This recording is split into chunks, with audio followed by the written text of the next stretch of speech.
los españoles y con la conformación de la colonia en nuestro país, el virreinato, y con la participación de médicos formados en Europa, que progresivamente se daban ya cita acá en nuestro país y tenían como encomienda prácticamente brindar la atención a los, en este caso, a la gente que contaba con recursos económicos y que era dominante en ese momento. Entonces han coexistido siempre estos modelos, el de la medicina tradicional y el de la medicina privada. También se dio después origen a una forma de atención que está dada particularmente por la Iglesia, principalmente la Iglesia Católica, en donde se generan ciertos recursos para la atención de la salud en lo que se denominan dispensarios, que son sitios en los cuales se otorga particularmente atención médica al cobijo de las mismas parroquias, y que esto también fue avanzando hasta dar origen a uno de los primeros hospitales que se tuvo en la capital del país, que es el Hospital de Jesús, que hasta la fecha prevalece. Y da también pauta para tener la participación en muchos lugares todavía de personas ligadas al clero que tienen, han ido creando pequeños hospitales o dispensarios a los cuales todavía prevalecen, y entonces es otro modelo. Pero al final de cuentas, yo creo que tendríamos que reconocer que ese modelo de atención prevaleció durante pues, prácticamente 3 siglos, 4 siglos, y que en el siglo, ya en el siglo XX, posterior a la consolidación de la revolución, del proceso revolucionario en nuestro país, se dio una situación muy particular, y ahí es en donde empieza la lectura a transmitirnos cómo es que se fue desarrollando el sistema. Y nos plantea una situación muy particular, que de hecho ya la habíamos visto de alguna forma cuando revisamos lo que es la transición demográfica, en donde en términos generales y tratando de visualizar el fenómeno de la transición demográfica, planteábamos que alrededor de los años 30 del siglo pasado, es decir, ya saliendo de la lucha revolucionaria, quedó una área rural devastada, prácticamente sin posibilidades de generar la, la riqueza que en un determinado momento se tenía, y sobre todo la producción de alimentos, y que para antes de la revolución se tenía una distribución eminentemente rural de la población, es decir, estaba alrededor del 70% asentada en zonas rurales, en contraste con el 30% en las zonas urbanas. A raíz de la lucha revolucionaria y posterior a ella, se dio una intensa migración hacia las grandes capitales, una urbanización, y hasta llegar al momento actual en donde tenemos exactamente la inversa, donde tenemos que el 30% de la población está asentada en zonas rurales y el 70% de ella está distribuida en zonas urbanas, y con todo lo que problemáticas para la salud trae esto. Entonces el escenario que se tenía a la consolidación de la lucha revolucionaria es el hecho de que no se contaba con una forma de atención más científica, llamémosle así. Por parte de las autoridades se decidió, y en eso tuvo mucho que ver el presidente Lázaro Cárdenas, que tuvo muchas propuestas y consolidó la creación de muchas instituciones, pues entre ellas nada menos que nuestra alma mater, el Instituto Politécnico Nacional en 1936, en 1938 la Escuela Superior de Medicina Rural, con una vocación eminentemente social y orientada hacia las poblaciones más desprotegidas en nuestro país. Pero en ese momento, en 1930, se tenía una gran población rural sin servicios de salud. Y entonces lo que se crea es los servicios por cooperación que eran orientados a la atención de los ejidatarios, tal como lo mencionó Carlos. Y esto formaba parte de lo que son los servicios coordinados de salud en los estados y territorios en ese entonces, que es el antecedente de los servicios estatales de salud que ahora conocemos. Para ese entonces, todavía no estaba conformada la Secretaría de Salud. ¿Alguien me puede decir qué había en ese entonces? El Consejo de Salubridad Sanitaria. Ya existía el Consejo de Salubridad, el Consejo de Salubridad General.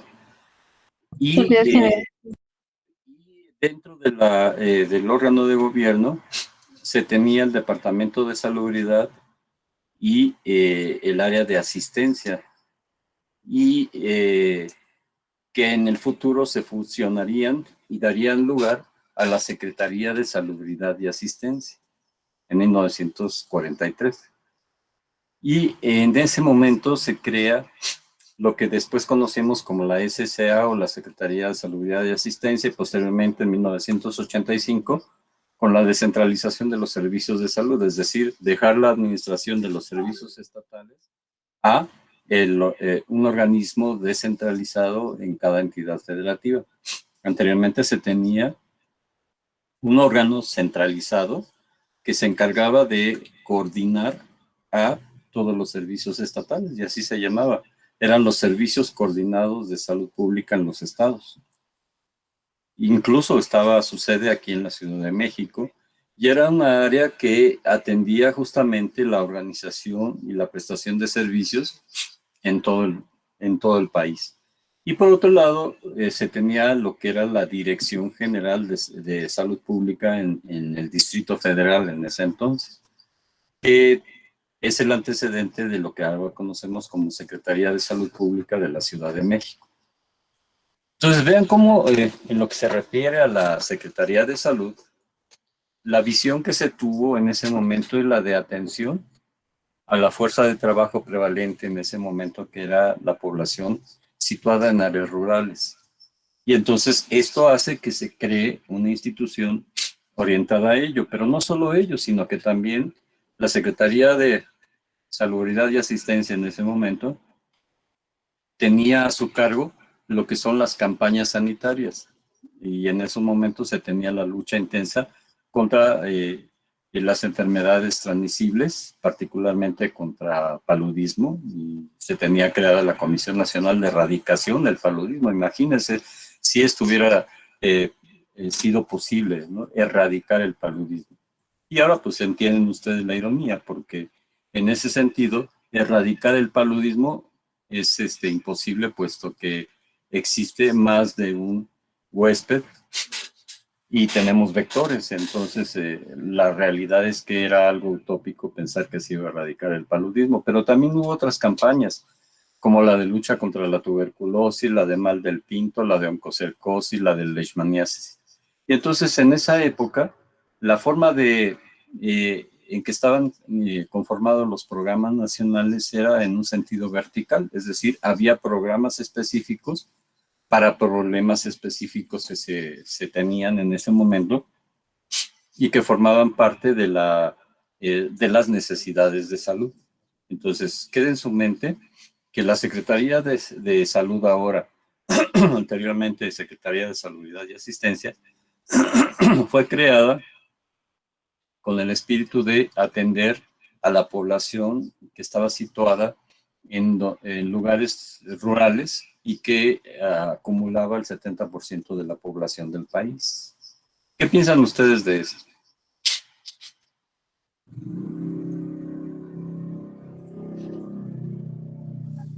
Que actualmente eso se polarizó. Bueno, pero dale, Liz. No, adelante, adelante.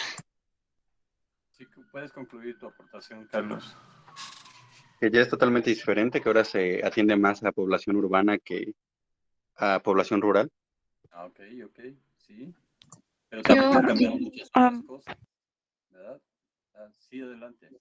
Yo lo que iba a decir es que creo que conforme van pasando las épocas va cambiando el enfoque. Incluso, pues, o sea, sí en parte hasta las mismas ocupaciones creo que van cambiando, pero creo que ahorita tenemos un claro ejemplo con COVID. Ahorita pues estamos muy enfocados en la atención bueno, a esta población afectada, pero sí, o sea, pues antes específicamente lo rural y que ahora ya nos estamos, pues no digo que nos enfoquemos nada más en lo urbano, sino creo que tanto rural como urbano, ¿no?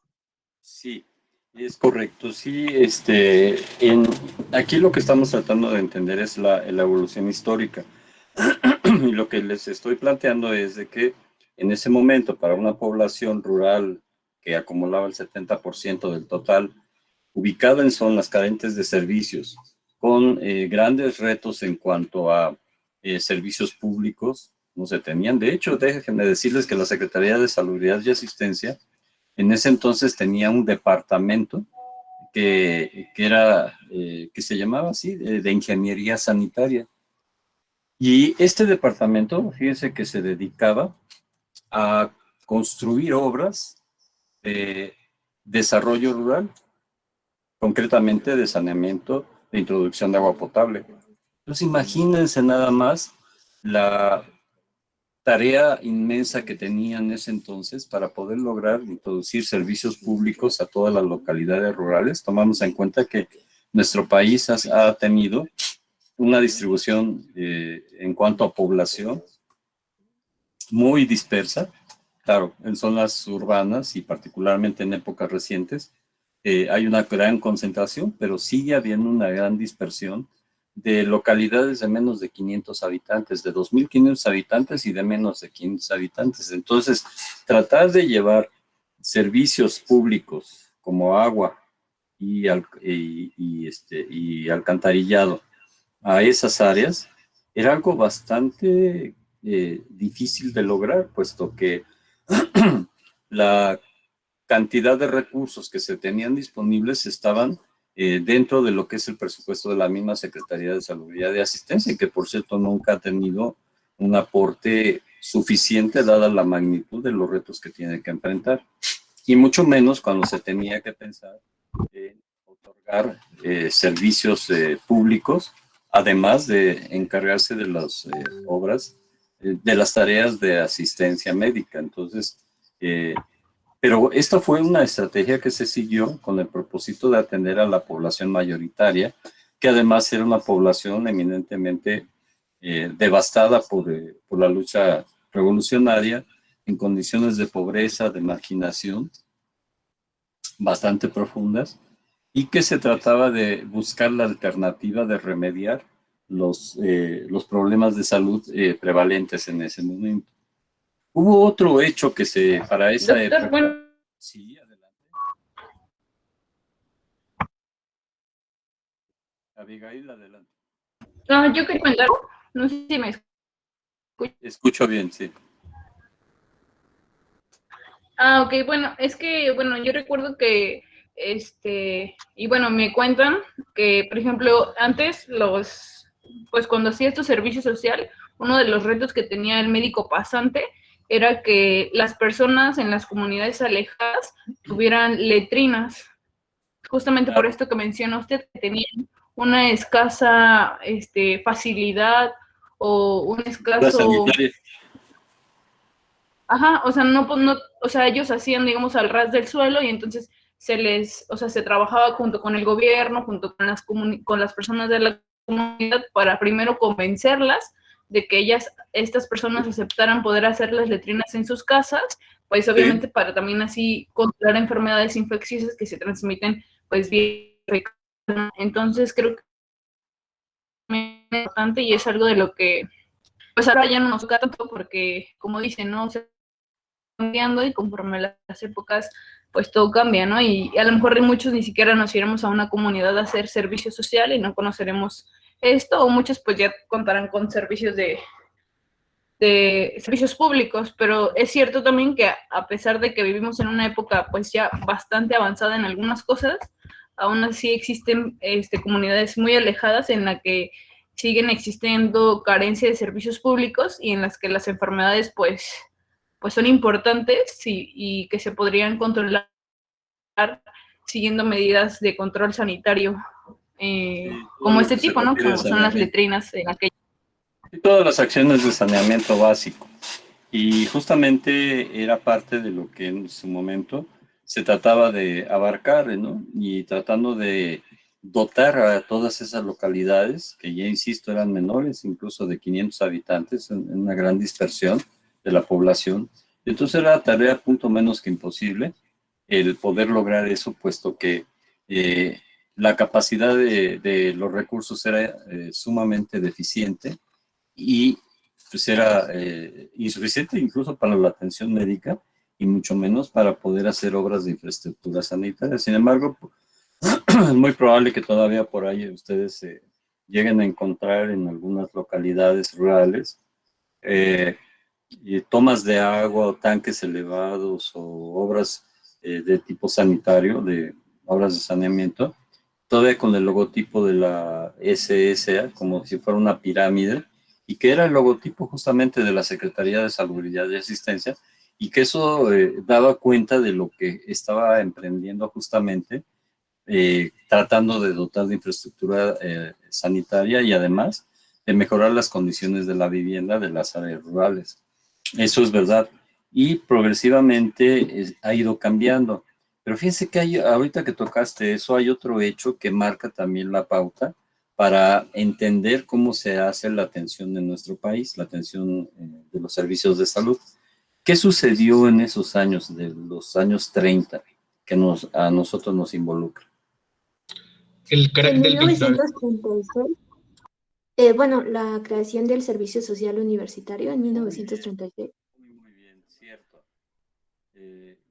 ¿Neves? ¿Samantha? Sí. Ok, Bueno, muy bien, justamente eso. Se crea, fíjense que en 1936, también en el sexenio de Lázaro Cárdenas, el gobierno de Lázaro Cárdenas, se crea el servicio social y particularmente para los egresados de las escuelas de medicina. Y eso tiene una trascendencia muy grande porque si estamos hablando de que es una población eminentemente rural, con grandes carencias, empobrecida, dispersa, la manera de que se pensó llegar a satisfacer las necesidades de atención médica en esas áreas fue justamente a través del servicio social. Y entonces se crea por el doctor Gustavo Vaz la conformación de lo que ahora nosotros seguimos manteniendo como una parte de la formación médica, que es el servicio social, y que anteriormente estaba orientado a áreas rurales y de muy alta marginación. Progresivamente, fíjense que ha pasado también, ha cambiado un poco la situación, porque esto que antes era prácticamente obligado, que todos teníamos que desplazarnos a hacer servicio social a áreas rurales y dispersas y a veces en condiciones muy alejadas, ha ido cambiando porque dado el número creciente de escuelas de medicina, no sé si sepan cuántas escuelas de medicina hay en el país. No, doctor.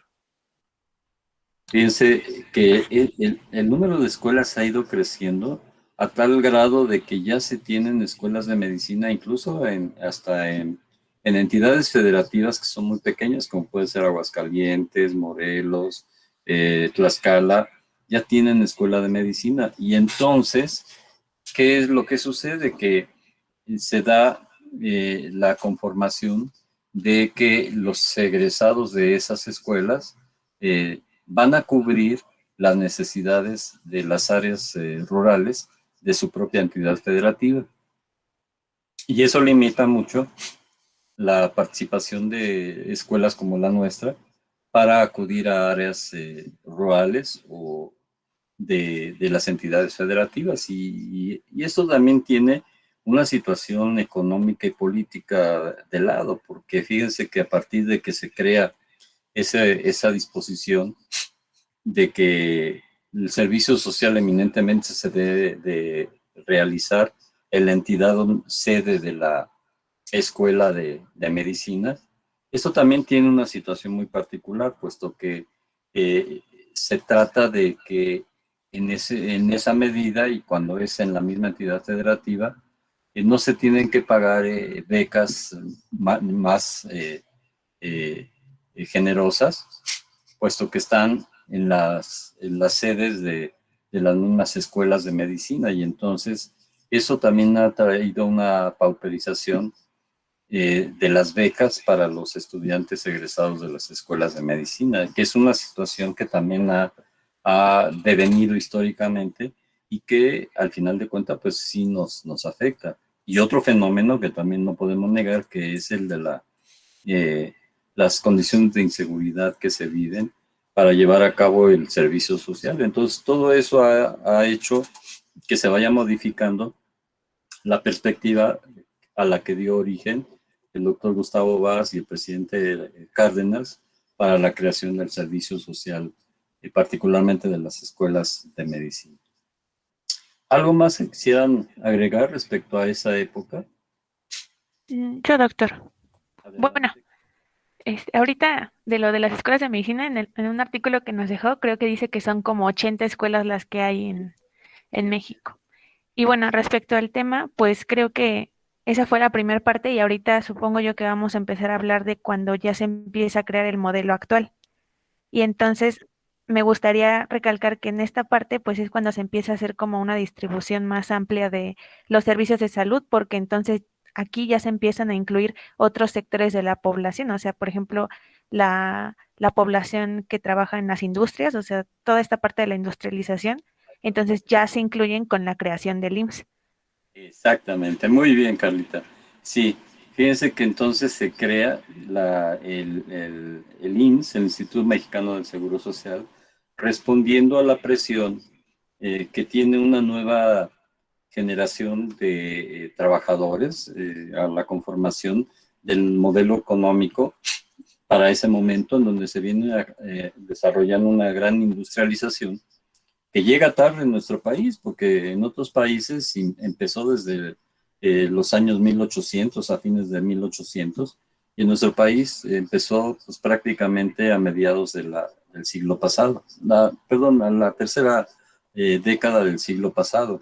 Y entonces, esto da como resultado que haya una creciente demanda por parte, inicialmente, de los pagos de seguros por riesgo de trabajo. Y el IMSS es creado pretendiendo responder justamente a la creación de un fondo para el pago de riesgos de trabajo. Es decir, que no surge con una vocación ni preventiva, ni tampoco curativa eminentemente, sino más bien es de la parte de seguro de riesgos de trabajo. Progresivamente ya después se modificó y abarcó todos aquellos aspectos relacionados con la seguridad social, en donde ya viene, por una parte, el servicio médico, el servicio de maternidad y las otras prestaciones económicas y sociales e incluso culturales que ya están involucradas en las instituciones que prestan la seguridad social. Y justamente en el año de 1943 se crea el Instituto Mexicano del Seguro Social. Y insisto en ello porque su vocación de inicio fue eminentemente de pago de seguros del trabajo, de riesgos de trabajo, y posteriormente se agrega la perspectiva de tipo curativo. Y entonces la orientación que siempre ha tenido el IMSS, aunque ya años recientes la ha ido modificando, es el enfoque eminentemente curativo. Este enfoque ha tenido que cambiar porque se han dado cuenta de que la situación ha ido modificándose y no se tiene la capacidad para seguir atendiendo al daño, y entonces se tienen que mover hacia la prevención del riesgo, es decir, al enfoque curativo en primer nivel de prevención, tratando de impedir que existan más daños y de esa manera evitar la prevención secundaria y terciaria. ¿Alguien más quisiera aportar algo? Pues en esta parte también es importante crear el contexto mundial acerca específicamente de la Segunda Guerra Mundial. donde México, a pesar de que no tuvo tanta participación, pues sí se le necesitó a México muchas materias como petróleo, metales, etc. Y eso condicionó que hubiera una condición económica muy alta en ese tiempo. En la lectura mencionaban que el PIB aumentó 5.3% por cada año. Y esto condicionó pues que si hubiera más dinero, había más industrialización y había mayor necesidad de exportar estos bienes, pues condicionó que se creara el seguro también por ese aspecto para cubrir a los trabajadores y formalizar todo este ámbito de trabajo. Claro. Y entonces fíjense cómo la presión de una nueva forma de modelo socioeconómico hace que se tenga que crear una nueva institución que no solamente tenga a su cargo la prestación de servicios de atención médica, sino que también va a tener ya otras características que en su conjunto se integran en el concepto de seguridad social. Y es una segunda institución que se crea por el proceso de presión que se ejerce por una nueva masa de trabajadores. ¿Alguien más?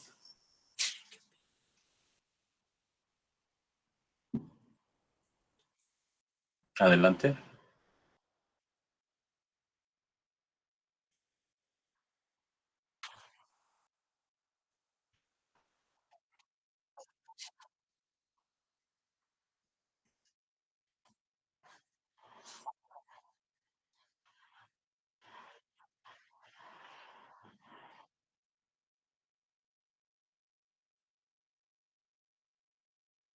Sí, en parte tiene razón, sin embargo hay que hacer una precisión.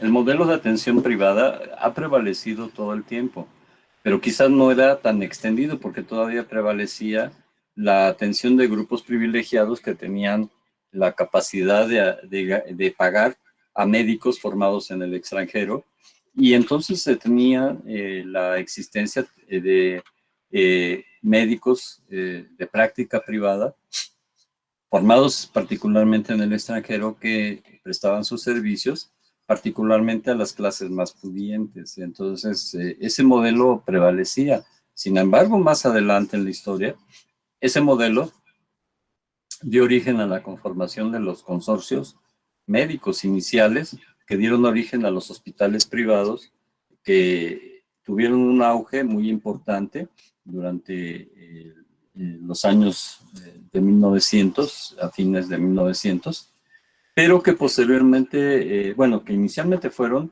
conformados por sociedades de médicos que se aliaban para fundar instituciones como podrían ser el Sanatorio Durango, el Santa Fe, la Clínica Londres, etcétera, etcétera, que progresivamente, ya en los años posteriores, fueron absorbidos por consorcios de empresarios que provenían de otras áreas y que empezaron entonces a consolidar los grupos que ahora conocemos como Grupo Ángeles, como Médica Sur, etcétera, etcétera, que fueron comprando esos hospitales que habían creado las sociedades médicas, las alianzas entre médicos particulares, y que ya no veían la prestación de servicios de atención médica como, sí, como un negocio, pero no era lo primordial, sino que también respondían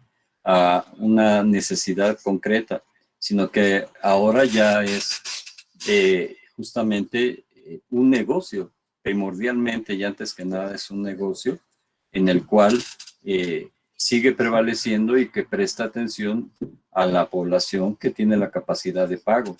También hay que hablar un poco de lo que en el momento actual todavía prevalece, y es que, bueno, algunos sindicatos, particularmente, por ejemplo, el bancario, tienen alianza con estos consorcios médicos para recibir la atención, la contraprestación de los servicios de salud por parte de estos consorcios médicos. Y esto ha seguido prevaleciendo y desafortunadamente, sobre todo en aquellos sitios en donde no existe, ya sea en cantidad o en calidad, un servicio que pueda satisfacer las necesidades de toda la población, eso hace que la población menos con menos recursos económicos, en un determinado momento no tenga otra opción más que acudir a estos sitios a una costa de lo que hemos llamado gasto de bolsillo o incluso gasto catastrófico, que es endeudarse y empobrecerse más, buscando la atención de los servicios de salud que no son suficientes ni en cantidad ni en calidad para satisfacer sus necesidades. ¿Alguien quiere opinar más?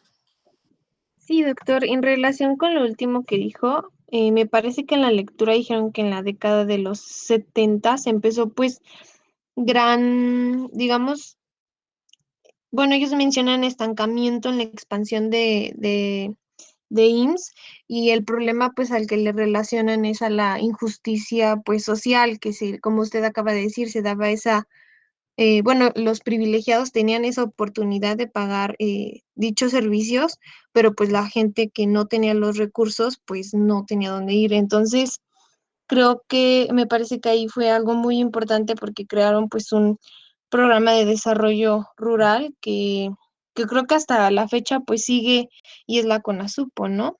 Bueno, ahora ya con otro nombre, Liconza, pero Sí, sí. fíjate que sí tocas ese punto que se creó justamente un programa que es el COPLAMAR, que es la Comisión para la Atención a las Zonas Marginadas, y que se dio a la tarea de eh, poder hacer acopio de insumos de alimentos, eh, obteniéndolos directamente de los productores con costos por arriba de lo que el comercio en general les podía pagar, y lo vendía a precios accesibles a toda la población.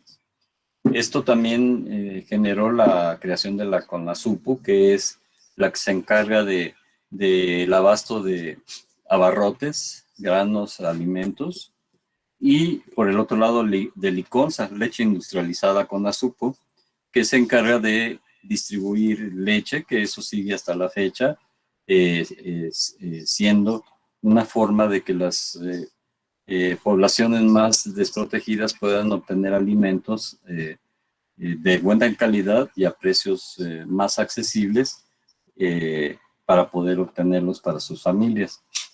Y es verdad que también, que esto dio también una situación muy incómoda para el grueso de la población, porque una condición particular para poder acceder a los servicios de la seguridad social es fundamentalmente tener un empleo y que ese empleo esté inscrito la empresa al Seguro Social concretamente y que haga sus aportaciones. Entonces, la primera condición que se requeriría es que tuviera un empleo, y ya el hecho de tener empleo implica que tenga un mejor salario, pero no solo eso, sino que tiene el derecho a los servicios que otorga la seguridad social desde el punto de vista del seguro de médico, es decir, las consultas, las cirugías, etcétera, ya sea por enfermedades o por accidentes. Tiene también el seguro de riesgos de trabajo, que son para enfermedades o accidentes derivados del trabajo. Pero no solo eso, sino que también tiene la aportación para tener vivienda digna, también las prestaciones de préstamos, etcétera, de condiciones que son favorecedoras de un mejor nivel de vida, pero que al final de cuentas está solamente otorgado a la parte que tiene eso, que es una parte muy importante, que es el contar con un empleo y que este empleo esté cotizando al Seguro Social. Pero persiste el grueso de la población, porque si ustedes se dan cuenta, y lo vimos en el censo, en el momento actual, ¿cuál es la población mayoritaria? ¿La derechohabiente de alguna seguridad social o la no derechohabiente? La no derechohabiente. Exactamente. Y entonces la no derechohabiente, ¿qué opción tiene? Solo recurrir, no sé, como al Seguro Popular o a la Secretaría de Salud también. O privados. El Seguro Popular ya se transformó ahora en lo que es INSABI. El INSABI, el Instituto de Salud para el Bienestar, que aquí hay una diferencia, miren, el seguro popular es un seguro prepagado, es decir que las familias que se quisieran adscribir a seguro popular tenían que entrar a un régimen de cotización en el cual ellos aportaban una cuota prepago y de esa manera tenían una contraprestación de un servicio específico de salud. Sin embargo, muy limitado porque también en enfermedades graves, en enfermedades prolongadas, enfermedades degenerativas, no te las cubre el seguro popular. Y en cambio ahora lo que se pretende con el INSABI es que sea un servicio gratuito y para toda la población, particularmente la población que no tiene acceso a los servicios de la seguridad social. Es decir, que tiene varias condiciones que le van a hacer más vulnerable porque están particularmente ubicadas en zonas marginadas, tanto urbanas como rurales, no tienen un empleo seguro, más bien es un empleo informal, o bien están en áreas marginadas de zonas rurales muy alejadas, carentes de servicio, con condiciones de la vivienda precaria, que todo ello va a conformar un mayor riesgo para enfermar y morir por los principales problemas de salud agudo, transmisibles, y en dado caso de que ocurra esto o alguna complicación mayor de otra enfermedad, no tienen acceso a un servicio de salud. Ahora, lo que se pretende, esperemos, ojalá se logre, es que exista un seguro de atención, no digo de seguridad social, sino que exista la posibilidad de tener acceso a cualquier persona que no sea derechohabiente de las instituciones de la seguridad social, tenga acceso a un servicio médico que obviamente va a estar proporcionado ¿por quién? Por la Secretaría de Salud a través de los servicios estatales de salud. Es un seguro, perdón, es una forma de dar atención a población que se llama no derechohabiente o población abierta.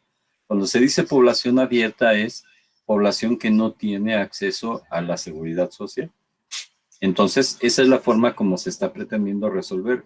Y fíjense que esto va enlazado con uno de los propósitos que estábamos visualizando ayer cuando veíamos los objetivos del milenio y los objetivos del desarrollo sustentable, y todo esto basado en lo que es la estrategia de atención primaria de la salud, que es la universalización de los servicios de salud. Es decir, que exista acceso real a los servicios de salud para toda la población independientemente de su nivel socioeconómico. Y eso es algo que permanentemente ha sido un esfuerzo que en el orden internacional se ha propuesto y ha derivado en las estrategias de atención primaria de la salud, los objetivos del milenio y los objetivos de desarrollo sustentable, porque al final de cuentas el hecho de carecer de un servicio de atención médica implica grandes retos y grandes problemas para la atención de padecimientos que no son muy complicados de atender, ya no digamos de los que sí son más graves o más complicados para su atención. ¿Alguien más desea participar?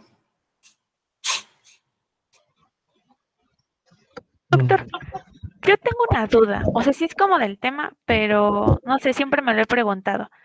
Por ejemplo, en el Rubén Leñero, que es de la Secretaría de Salud, yo me había percatado de que hay algunos pacientes a los que sí les cobran y hay otros a los que no. Y entonces me pregunto por qué se da esta diferencia de a quién sí y a quién no.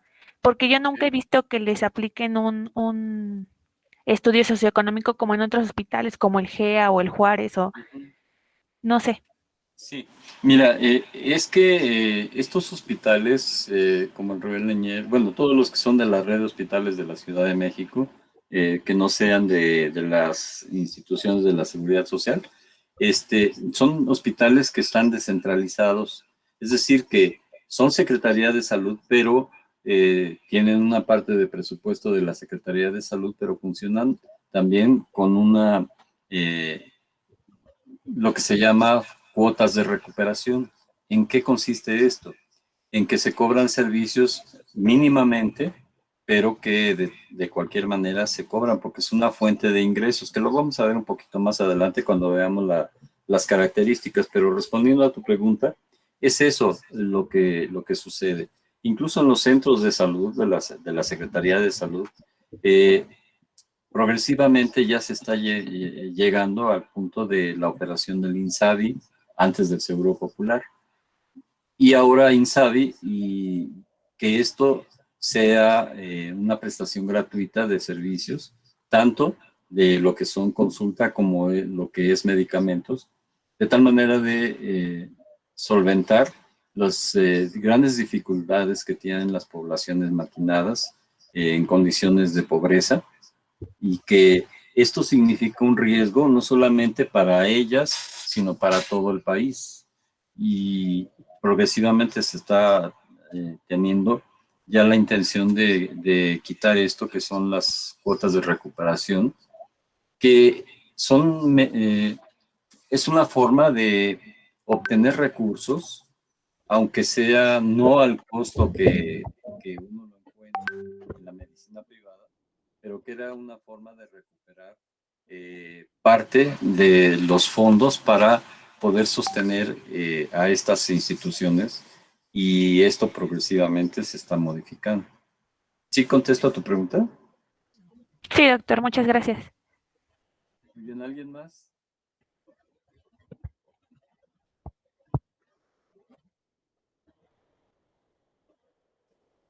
A ver, Rubén.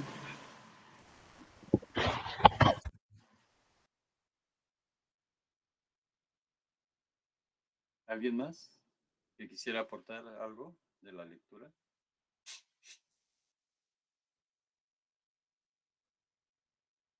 Sí.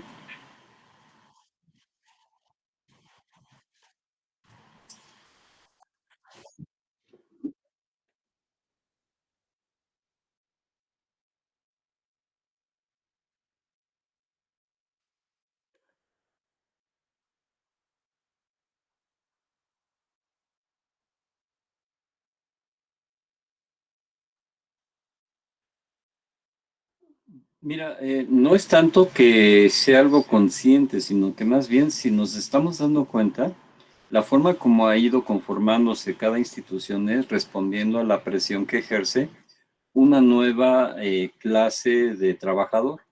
Inicialmente es el trabajador rural que no tiene un salario fijo. En el caso del IMSS es un trabajador que tiene un trabajo formal, que está inscrita la empresa al Seguro Social y que cotiza, y que tiene una serie de prestaciones que en su conjunto se llama Seguridad Social. Y falta otra institución o varias instituciones más que se fueron creando precisamente por esa presión de grupos específicos de trabajadores. La siguiente institución que se creó fue en 1959 para empezar a operar en 1960. ¿Cuál?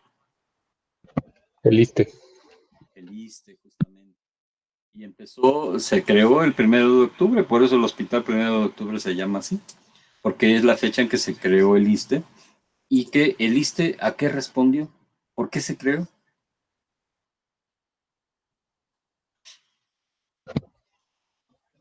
Como para brindarle beneficios a los trabajadores del Estado, que le estaban proporcionando un beneficio económico productivo al Estado, ¿no? Sí. Y crecientemente se fue conformando una nueva masa de trabajadores que son los trabajadores de los gobiernos, particularmente del gobierno federal, y que inicialmente eran atendidos de manera particular. Y así teníamos que, por ejemplo, a los trabajadores de Hacienda tenían un hospital que se llamaba de burócratas, y que es el que ustedes ahora conocen como el Hospital Tacuba del ISSSTE. Ese hospital, incluso si lo conocen, se darán cuenta que es un hospital que ya se ve, digamos, una construcción vieja, y que pues, ya no tiene para dónde crecer. Se quedó atrapado dentro de la mancha urbana. Pero ese hospital inicialmente fue creado para atender a los trabajadores de Hacienda, es decir, del gobierno federal. Pero progresivamente, al ir conformándose las secretarías de Estado, pues entonces se creó una masa de trabajadores al servicio del Estado, y entonces se dio lugar a la creación de un instituto de seguridad social para los trabajadores del Estado, de servicios y seguridad social para los trabajadores del Estado, que tiene, entre otras cosas, que da la atención médica, la atención a maternidad, tiene el seguro de riesgos de trabajo para enfermedades y riesgos de trabajo, accidentes, pero también tiene su propio modo de financiamiento para la vivienda, que es el FOBISTE, y que tiene otras prestaciones que progresivamente se han ido mejorando. En el momento actual son 21 prestaciones a las que los trabajadores al servicio del Estado pueden optar. Entre ellas está Turiste, están las tiendas del ISSSTE, lo mismo que en el Seguro Social, etcétera, etcétera. Entonces, como ven ustedes, se van conformando instituciones para atender las necesidades de poblaciones específicas. También se dio lugar, de pronto, por presiones de la masa de trabajadores, a otros servicios como son el de la Comisión Federal de Electricidad, de Pemex, ¿verdad? Los de los bancos, los de la Marina y del Ejército, y entonces se fueron conformando instituciones que fueron respondiendo a la presión que se tenía para otorgar servicios de salud. Pensando utópicamente y un poco para atrás, pues que no hubiera sido mejor crear una sola institución que diera atención y evitarnos de esa multiplicidad e incluso a veces duplicidad de instituciones. Por ejemplo, si se quiere tener un seguro social, pues entonces que los mismos trabajadores del Estado pudieran estar adscritos a ella. Lo mismo con las secretarías de Marina y la Secretaría de la Defensa Nacional, o mismo los trabajadores de Pemex. Ustedes a lo mejor no lo vieron, pero la Comisión Federal de Electricidad tenía sus propios servicios para la prestación de todo lo que era en términos generales la seguridad social, y que en un determinado momento se canceló eso y se adscribieron al Seguro Social.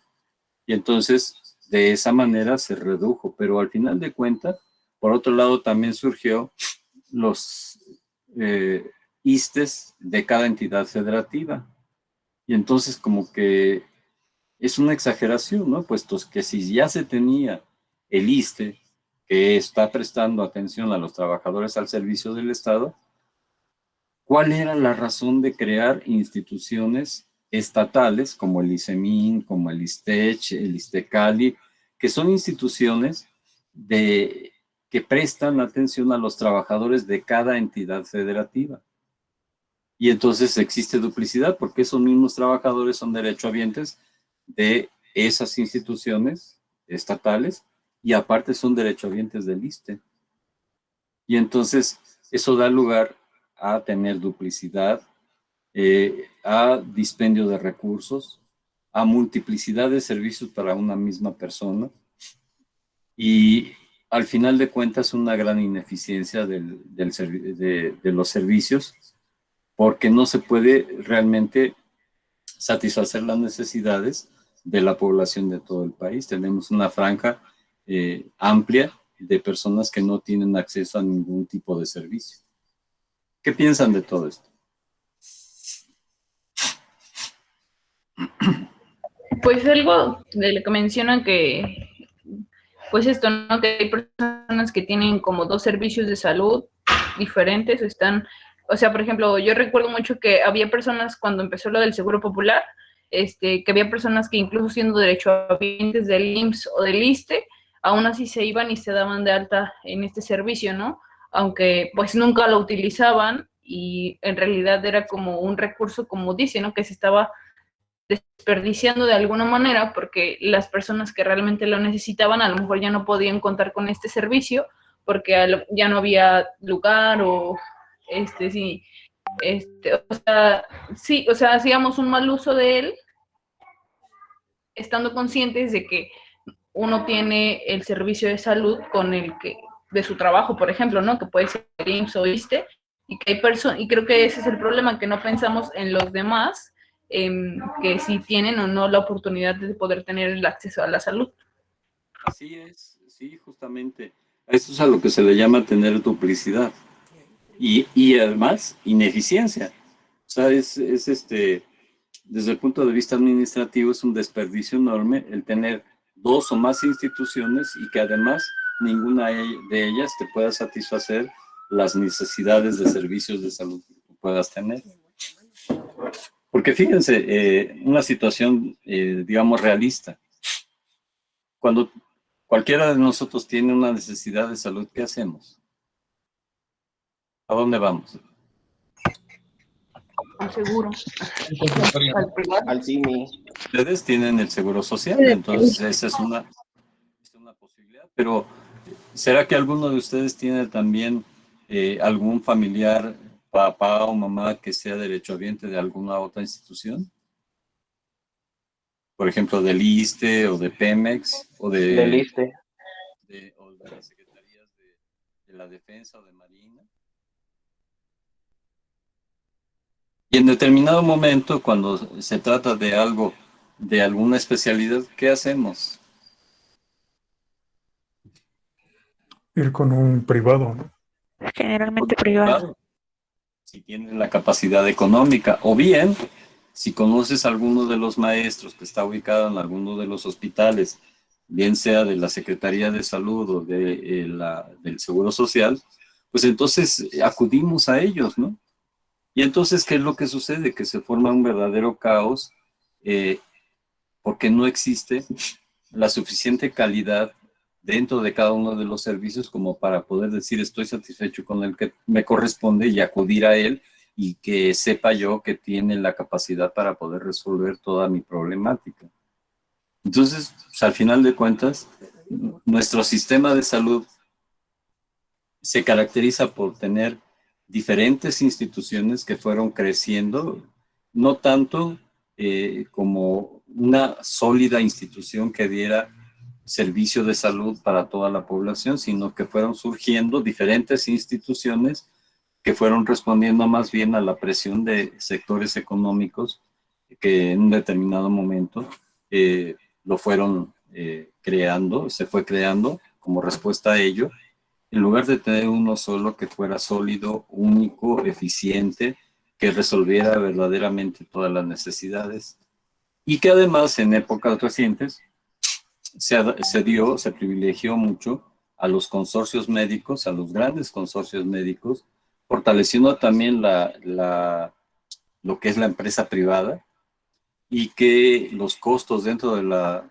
empresa privada son altísimos y que solamente son para gente de capacidad económica elevada, pero que en ocasiones incluso tiene que ser usado por personas que no tienen la capacidad económica suficiente y que de todos modos, buscando la atención para un problema específico de salud, buscan acudir a ello independientemente de que eso cueste de su bolsa e incluso que se tengan que endeudar o empobrecer más, y eso es a lo que se llama gasto catastrófico en salud, para poder resolver el problema de salud que se les presenta. ¿Cómo ven esto?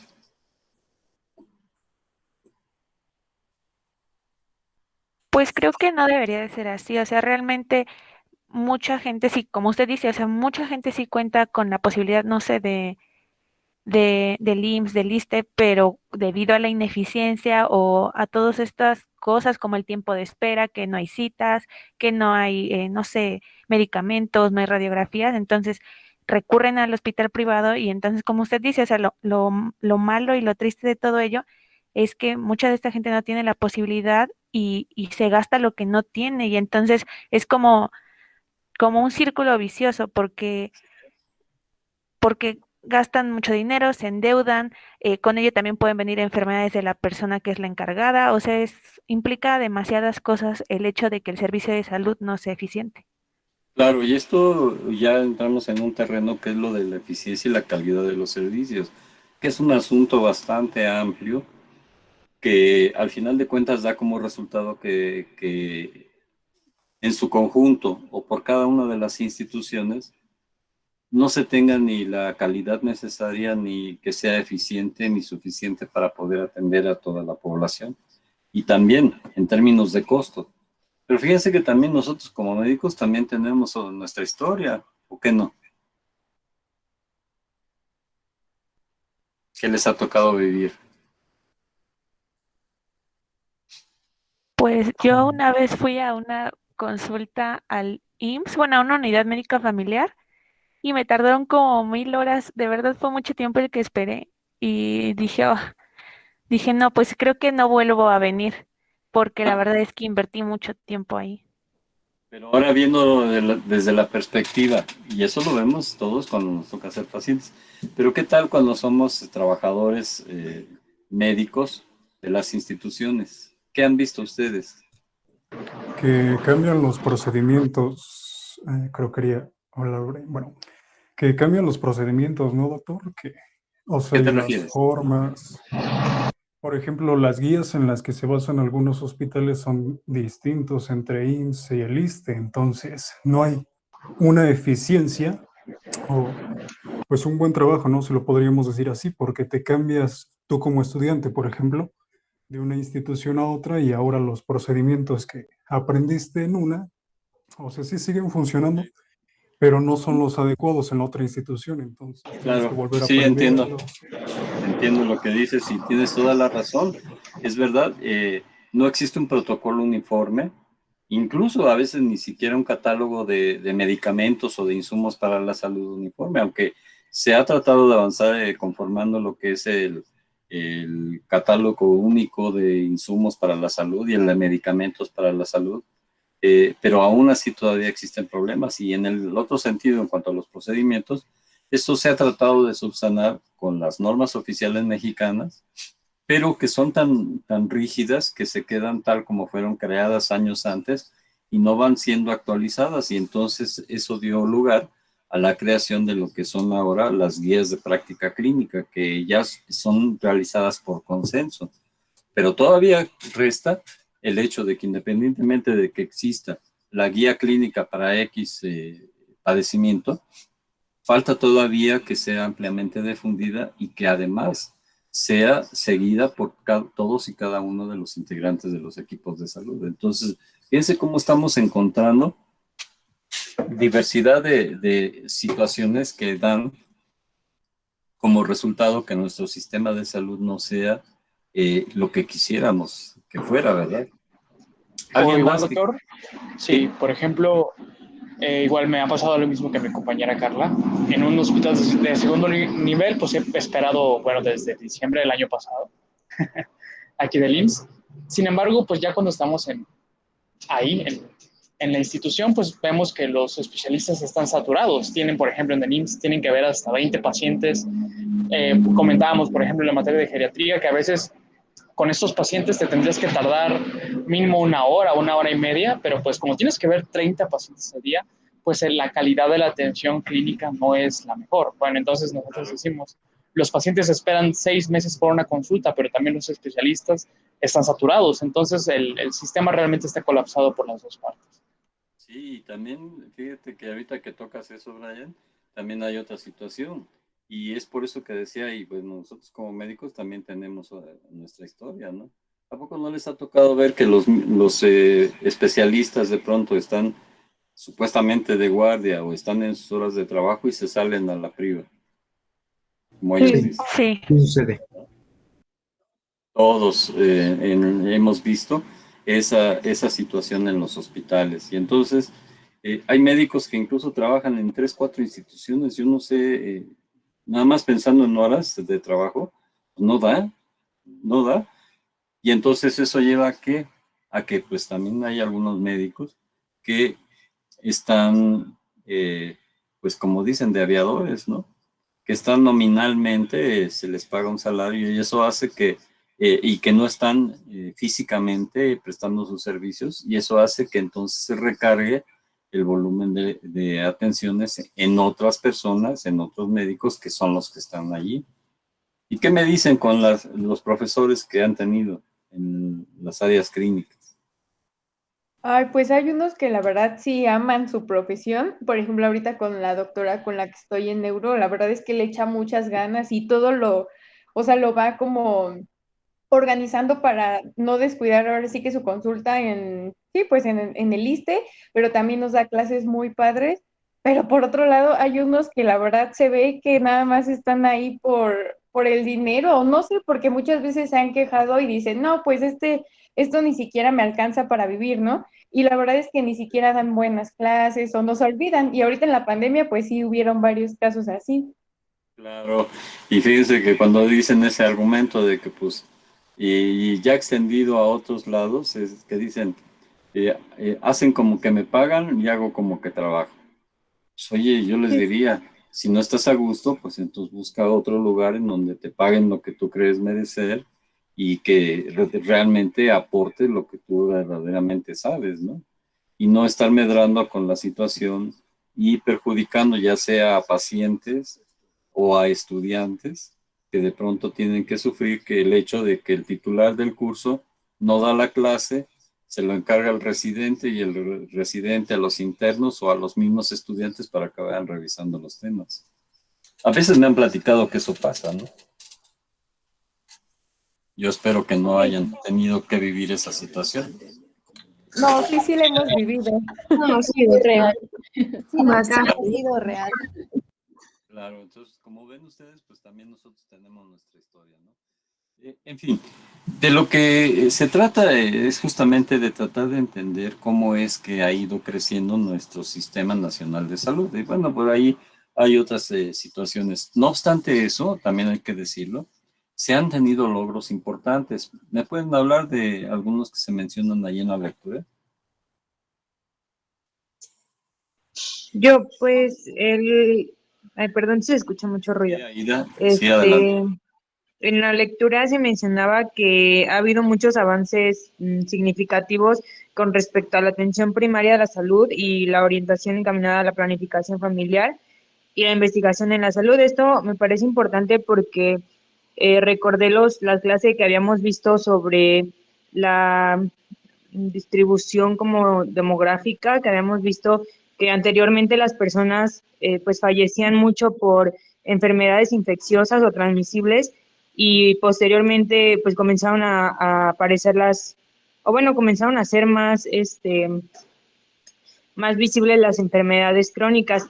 Entonces, creo que se relaciona mucho con esto porque si de cierta manera se comienzan a prevenir estas enfermedades crónicas como la diabetes o la hipertensión, pues obviamente va a comenzar a disminuir la tasa de mortalidad. Entonces, pues sí, este es mi comentario. Sí, y tienes razón, se han tenido avances importantes, por ejemplo, en la lucha particularmente contra enfermedades infecciosas y parasitarias. Aunque miren cómo nos puso ahora una enfermedad infecciosa que no esperábamos, ¿no? Pero fuera de eso, pues hemos tenido avances importantes en cuanto a vacunación. Nuestro país es de los países que tiene el esquema básico, y cuando hablamos de esquema básico significa vacunas para todos los menores de 5 años. Y tiene el mayor número de vacunas incluidas allí. Entonces, se han logrado avances importantes, aunque desafortunadamente se perdió todo eso que se tenía porque anteriormente de que se creara Birmex, nuestro país con la que entonces se llamaba Gerencia General de Biológicos y Reactivos, que estaba conformada, por cierto, por los almacenes nacionales de vacunación, por el Instituto Nacional de Higiene, el Instituto Nacional de Virología, que está ahí enfrente de Canal 11, y el Instituto Nacional de Higiene en la avenida Mariano Escobedo. En el Instituto Nacional de Virología se hacían todas las vacunas de tipo viral, y en el Nacional de Higiene se llevaba a cabo la fabricación de todas las vacunas bacterianas, sueros, antisueros, etcétera, etcétera. Se llegó a ser tan sólido el trabajo que se tenía allí que incluso éramos exportadores de vacuna y donábamos a otros países para atender situaciones que eran inmanejables por estos países. Sin embargo, se dejó caer. Fíjense que hay un programa reciente de televisión, se los voy a mandar, para que ustedes conozcan un poquito al respecto de cómo era antes de Birmex, cómo fue Birmex hasta este momento y pues lo que se espera ahora es revivir todo ese trabajo que se tenía. En particular, escuchen a los trabajadores de ahí de Birmex, que ya tienen muchos años y todo lo que mencionan, pero que desafortunadamente todo eso se dejó caer. Miserablemente se dejó caer, se dejó perder.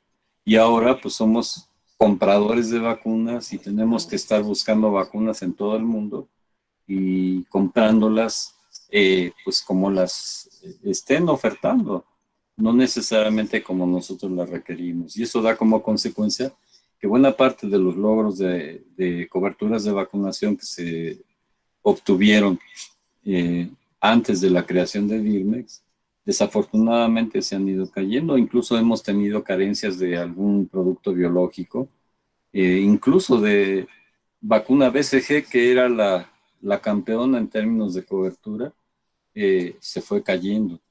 Entonces, creo que va a ser muy ilustrativo ese programa. La doctora se los va a enviar para que ustedes tengan oportunidad de ver. O no sé si ya se los enviamos, no estoy seguro. Creo que sí, creo que ya. Es un programa Sí, ya lo había enviado.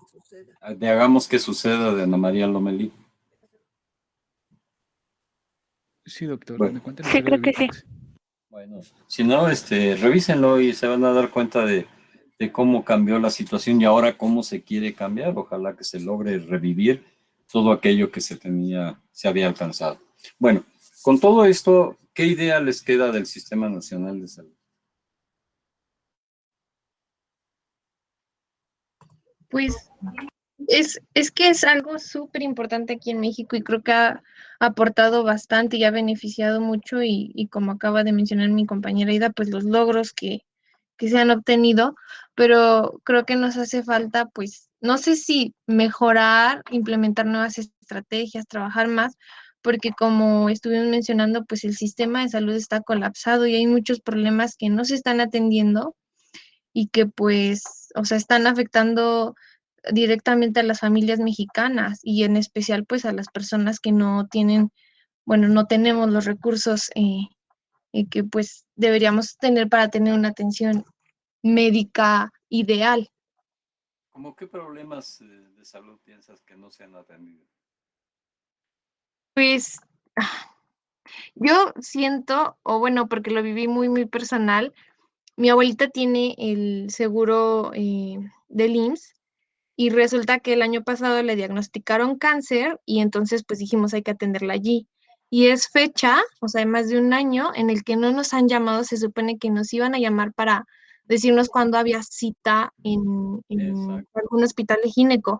Entonces tuvimos que movernos a una fundación y que la atienden en otro lado y pues básicamente nosotros pagar todo este servicio que pues realmente debería ya, y ella tiene derecho. Ajá, entonces siento que en implementar como mayor estrategia, mayor control en poder darles la atención a toda la suma de personas que pues la requerimos.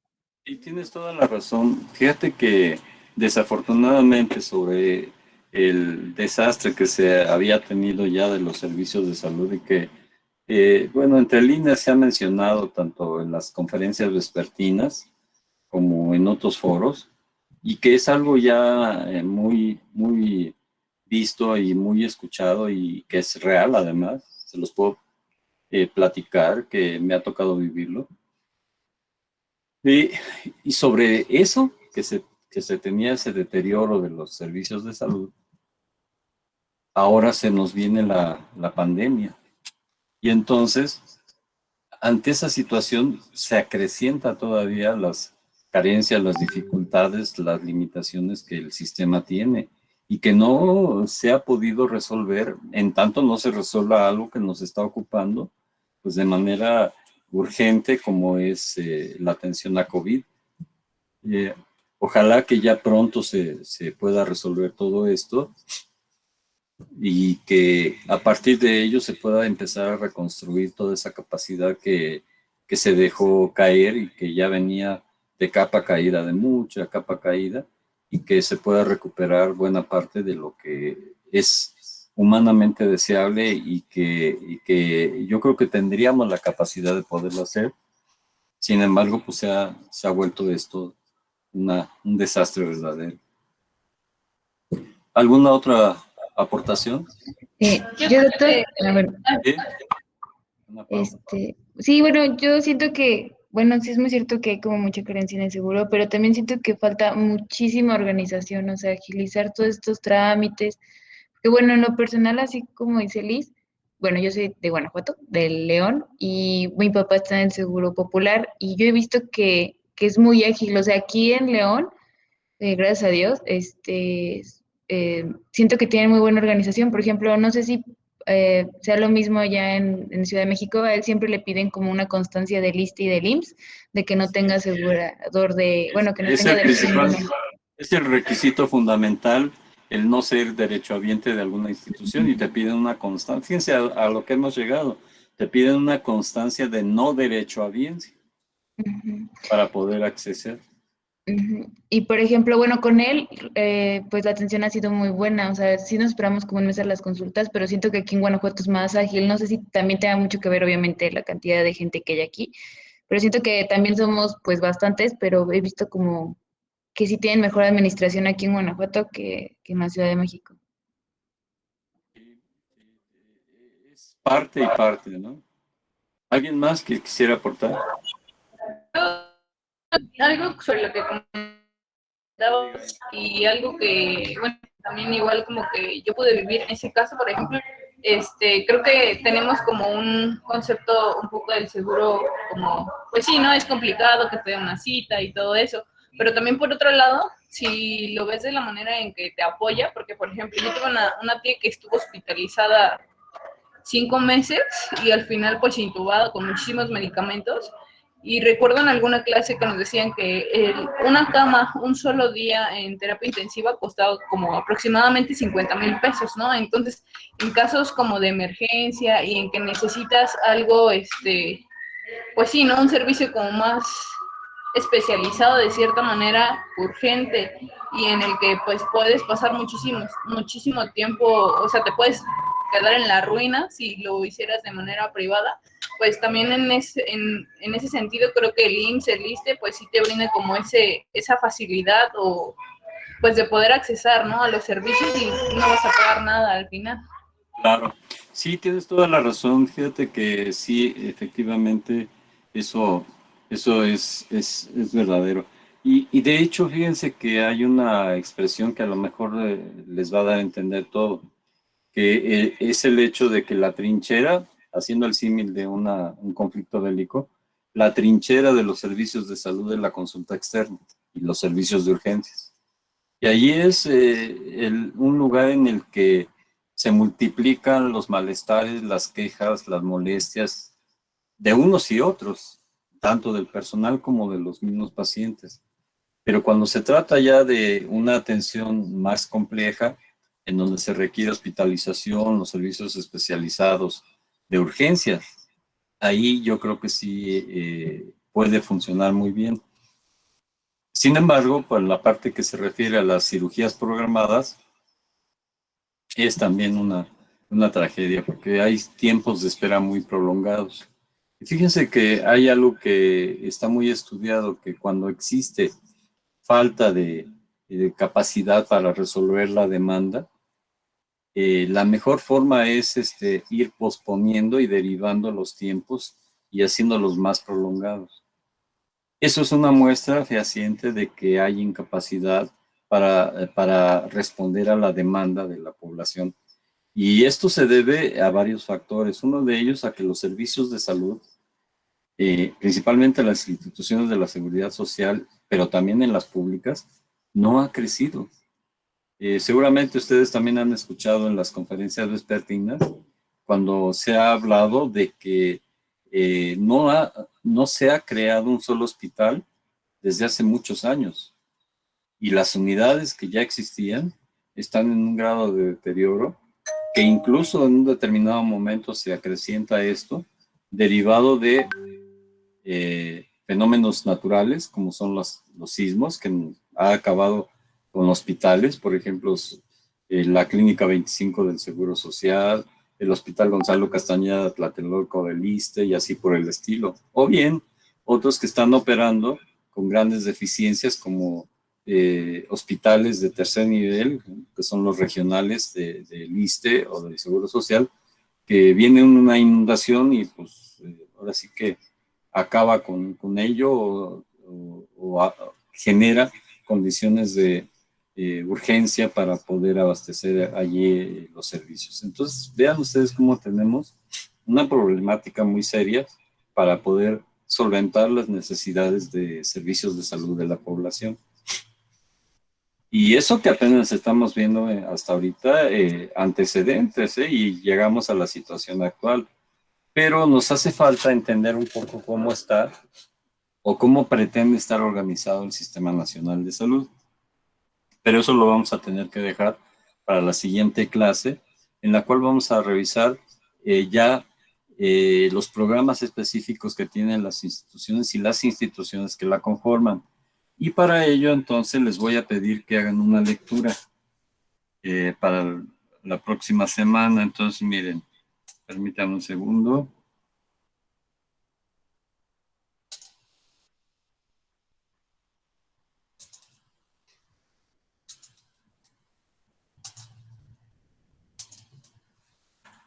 Muy bien, estamos aquí en el repositorio, la unidad 3, Administración. Y tenemos aquí en la carpeta 3.3, Sistema Nacional de Salud, Organización e Instituciones. Y les voy a pedir que lean, por favor, este artículo, que es el capítulo de un libro que se llama La Salud de los Mexicanos, que es de 2007 a 2012, es del doctor Córdoba Villalobos, que fue secretario de Salud, es el compilador. Pero esta lectura me parece buena, como para poder entender un poco cómo está conformado el sistema de salud que prevalece hasta el momento actual, y en él van a poder ustedes encontrar las instituciones y los principales programas que son más o menos los que siguen vigentes. Esa es una lectura y, por supuesto, también complementarse con la otra, que es la lectura 3, el sistema de salud en México, que ya esta lectura nos va a hablar de lo que es el presente y un poco los retos que tiene el sistema de salud en nuestro país. Esto para la próxima clase, por favor. Leerlo y lo vamos a discutir aquí, como fue hoy, con una discusión coordinada en donde vayamos tratando de obtener los principales aspectos. ¿Quedó entendido? Sí, doctor. Muy bien. Sí, doctor. Sí, doctor, claro. Muy bien. Pues entonces dejo de compartir y nos vemos entonces el próximo martes. Bonito fin de semana a Vale, todos. gracias, doctor. Buen fin de Gracias, semana. doctor. Gracias, Cuídense. doctora. Buen fin de semana. Gracias, doctor. Hasta luego. Nos vemos, doctor. A todos.